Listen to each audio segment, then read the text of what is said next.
Seja bem-vindo a mais uma aula do Estudo Aprofundado da Doutrina Espírita. Estudo Aprofundado da Doutrina Espírita. Livro 3, Módulo 1. Aprendendo com as Profecias. Roteiro 3, A Pedra Angular.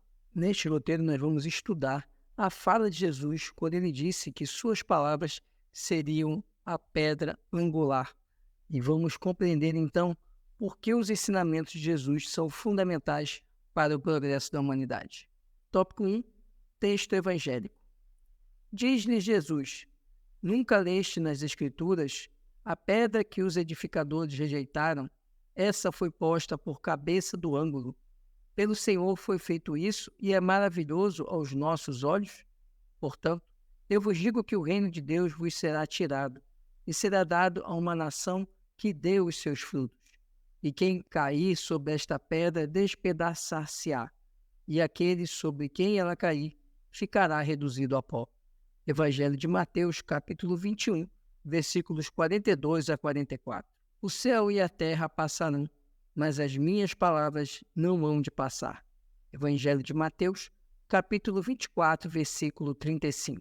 Os dois trechos do Evangelho nos permitem compreender que os ensinamentos de Jesus eles vão permanecer na terra por toda a eternidade. Eles serão um ensinamento permanente para o crescimento e a conscientização dos homens. Lançando um olhar ao passado, ainda que breve, veremos que foram poucos os espíritos que souberam colocar em prática, efetivamente, os ensinamentos de Jesus.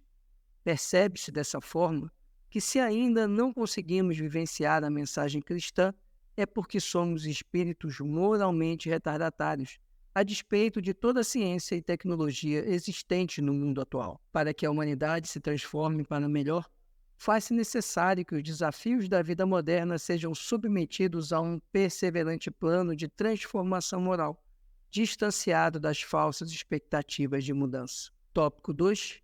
Interpretação do texto evangélico. Diz-lhe Jesus: Nunca lestes nas Escrituras a pedra que os edificadores rejeitaram? Essa foi posta por cabeça do ângulo. Pelo Senhor foi feito isso e é maravilhoso aos nossos olhos?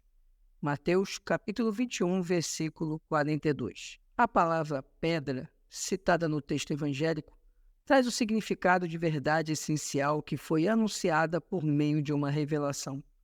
Ainda que a filosofia e a ciência não utilizem como referência metodológica o aprendizado espiritual e o religioso, por considerá-los conhecimentos do senso comum, obtidos pela intuição ou pela ação mediúnica, não podem, contudo, ignorá-los ou rejeitá-los como incorretos. Então percebemos que Jesus, ao utilizar o termo pedra, se referiu como algo essencial e como algo firme, sólido, como algo que será base. Por isso que ele faz essa referência à pedra. A revelação religiosa e moral ou espiritual é o esclarecimento que se presta com o intuito de fazer outrem conhecer alguma coisa ainda desconhecida e ignorada. Revelação vem de revelo, substantivo latino derivado do verbo revelare, expressão empregada comumente nos textos religiosos.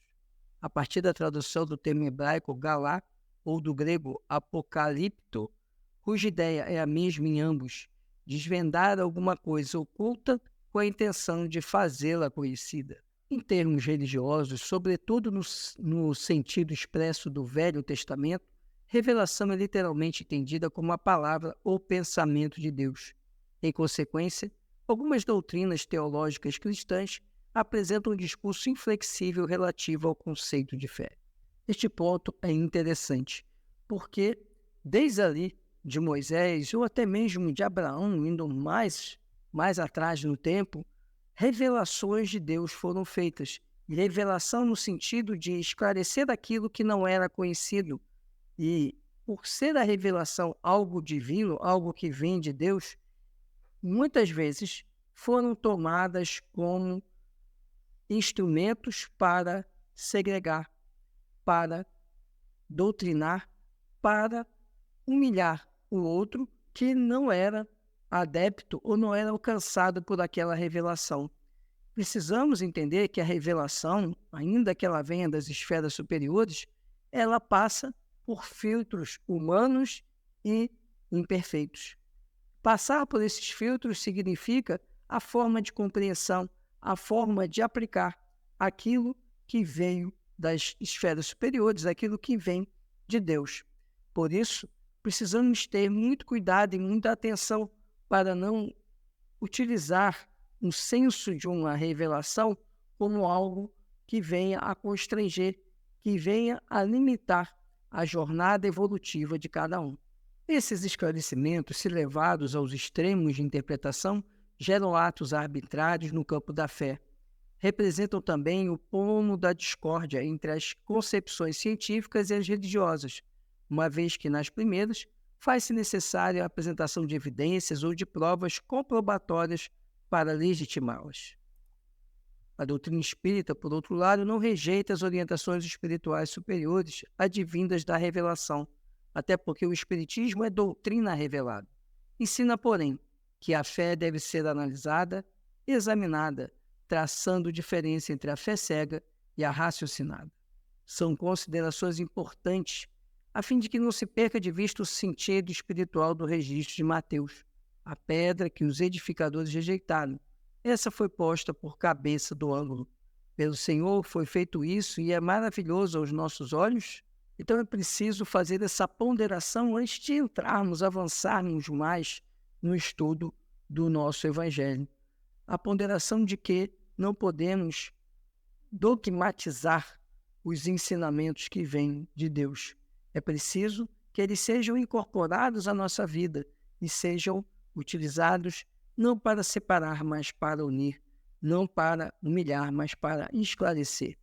E nesse sentido, é por isso que a doutrina espírita, ela tem toda a atenção para os ensinamentos das esferas superiores, dos espíritos superiores, porque da mesma forma que esses ensinamentos nos chegam, também a própria doutrina espírita é fruto dessa revelação.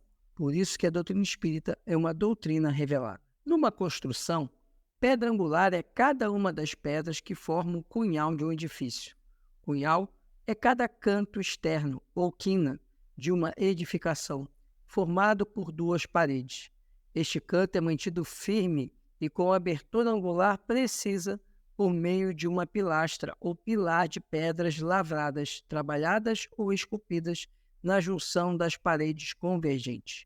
A pedra colocada como cabeça de ângulo é a mais importante, porque sustenta e serve de base às demais. O Evangelho é a pedra angular, o sustentáculo para que se compreenda Deus e a criação divina. Entretanto, o Evangelho foi e ainda é desprezado por muitos.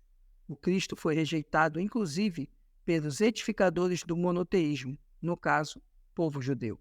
Este conceito de pedra angular é fundamental para entendermos a mensagem do Cristo. Pedra angular seria o ponto na estrutura que suporta o maior peso e que também sustenta toda a estrutura. Pedra angular é aquela que era colocada de maneira a fazer um encaixe perfeito entre uma pilastra e uma viga. Essa pedra angular era que garantia a estrutura do próprio prédio. As pedras da pilastra não caem e nem as da viga e vai continuando a construção, porque essa pedra angular é a que sustenta a maior força, é o ponto na estrutura que suporta a maior força e que é o ponto que sustenta. Por isso que Jesus coloca o Evangelho como pedra angular, porque os ensinamentos de Jesus são aqueles que dão suporte a tudo que a humanidade vivenciou para que a humanidade possa crescer e possa evoluir, possa mudar de patamar, possa avançar, para que o planeta possa também avançar na escala espiritual. Por isso que Jesus coloca os seus ensinamentos como pedra angular. Com o progresso moral, percebemos que o ensino de Jesus se tornou a pedra angular, isto é, a pedra da consolidação do novo edifício da fé, erguido sobre as ruínas do antigo. Havendo os judeus, os príncipes dos sacerdotes, dos fariseus rejeitado essa pedra, ela os esmagou do mesmo modo que esmagará os que depois a desconheceram ou lhe desfiguraram o sentido em prol de suas ambições. Com a revolução espiritual do ser humano, o Evangelho de Jesus será reconhecido como o mais perfeito código de moralidade existente na humanidade, o único capaz de erguer o verdadeiro edifício da fé, tão necessária à melhoria moral da humanidade. Os sacerdotes e os seguidores do cristianismo, que não lhe captam a essência moralizadora, deturpando-a e adequando-a aos seus interesses mesquinhos e imediatos, responderão por seus atos, segundo os ditames da lei de causa e efeito. Entretanto, os cristãos que se esforçam por compreendê-la e colocá-la em prática, usufruirão de felizes reencarnações no porvir. Percebemos então que os ensinamentos do Cristo são a pedra angular porque eles são o ponto de inflexão, o ponto de mudança da humanidade, a partir dos ensinamentos do Cristo. E quando eles são verdadeiramente aplicados, eles são capazes de transformar a humanidade, de transformar o homem. O problema é que esses ensinamentos eles são deturpados pelo próprio homem, pelas limitações das nossas imperfeições. E com isso, atrasamos essa jornada evolutiva. Da mesma forma que quando Jesus caminhava na Terra, ele foi rejeitado por aqueles que tinham a concepção da existência de um Deus único e que teriam mais propensão para compreender os ensinamentos do Cristo. Portanto, eu vos digo que o reino de Deus vos será tirado e será dado a uma nação que dê os seus frutos. E quem cair sobre esta pedra despedaçar-se-á, e aquele sobre quem ela cair ficará reduzido a pó. Mateus capítulo 21, versículos 43 a 44. A história relata que os judeus, além de não aceitarem Jesus como o Messias aguardado, desprezaram-no, perseguiram-no e o crucificaram. Mesmo no seio da igreja cristã, os ensinamentos do Mestre foram deturpados, situação causadora de terríveis desatinos, crimes contra a humanidade. Verificou-se o mesmo com a doutrina moral do Cristo, que acabou por ser atirada para segundo plano, onde resulta que muitos cristãos, a exemplo dos antigos judeus, consideram mais garantida a salvação por meio das práticas exteriores do que pelas da moral. Perante essas considerações, compreende-se que o Cristo anunciou: portanto, eu vos digo que o reino de Deus vos será tirado e será dado a uma nação que dê os seus frutos. Mateus capítulo 21, versículo 43. Que nação teria condições de fazer cumprir essa profecia de Jesus? E o espírito Humberto de Campos informa que é o Brasil. Vemos então que os judeus não aceitaram Jesus como Messias, muito pelo contrário, eles o perseguiram e o crucificaram. E com isso, atraíram para si um ônus de terem renegado o Filho de Deus, de terem renegado o Messias. E nessa condição que Jesus sabia que aconteceria, Jesus já deixa outra revelação, a de que outra nação assumiria o papel daqueles que abriram mão de Jesus, abriram mão da pedra angular. E o espírito Humberto de Campos, na obra Brasil, Coração do Mundo, Pátria do Evangelho, nos deixa a convicção de que essa nação é o Brasil. As inúmeras dificuldades vivenciadas pelos brasileiros, sobretudo nos dias atuais, levantam algumas dúvidas a respeito de ser o Brasil a pátria do Evangelho, mesmo que se considere a seriedade e a integridade do espírito e do médium envolvidos na transmissão da mensagem. Entretanto, se não nos detivermos no peso das provações atuais, se estendermos a nossa visão para o futuro, veremos que a informação não está desprovida de lógica. As provas e expiações que acontecem aos brasileiros, desde os tempos coloniais, moldaram-lhes o caráter, imprimindo-lhes uma índole mais pacífica, marcada por acentuada religiosidade, nem sempre encontrada nos demais povos. Outro ponto favorável é a imensa miscigenação racial e cultural presente no Brasil, fatores representativos da integração social e da nacionalidade brasileira. De uma maneira geral, não há separatividade étnica no país. Os povos que migraram para o Brasil não são discriminados e nem se sentem estrangeiros, mas em casa. De qualquer forma, não devemos nos preocupar muito com a questão. Caso o povo brasileiro se transvie, optando por seguir caminhos que o afaste dos padrões de integridade e de moralidade, caberá a outra nação o cumprimento da profecia. O que efetivamente interessa e que deve ser considerado relevante é a vitória do Evangelho, o triunfo do Cristo na mente e no coração dos homens que cedo ou tarde acontecerá. Nesse sentido, podemos e devemos fazer o melhor. Trabalhemos por Jesus, ainda que a nossa oficina esteja localizada no deserto das consciências. Todos somos chamados ao grande labor e ao nosso mais sublime dever é responder ao apelo do escolhido. O céu e a terra passarão, mas as minhas palavras não hão de passar. Mateus capítulo 24, versículo 35. Esta outra profecia de Jesus complementa as ideias anteriores. Ora, se o Evangelho é a pedra angular necessária à construção do novo edifício da fé, deverá ser aceito, estudado e compreendido por todos os povos do planeta. Com o triunfo do Evangelho, a humanidade regenerada do futuro será governada pela prática da lei de amor, ainda que se mantenham as características individuais e coletivas de manifestação da fé. Ocorrerá, inclusive, a esperada aliança entre a ciência e a religião.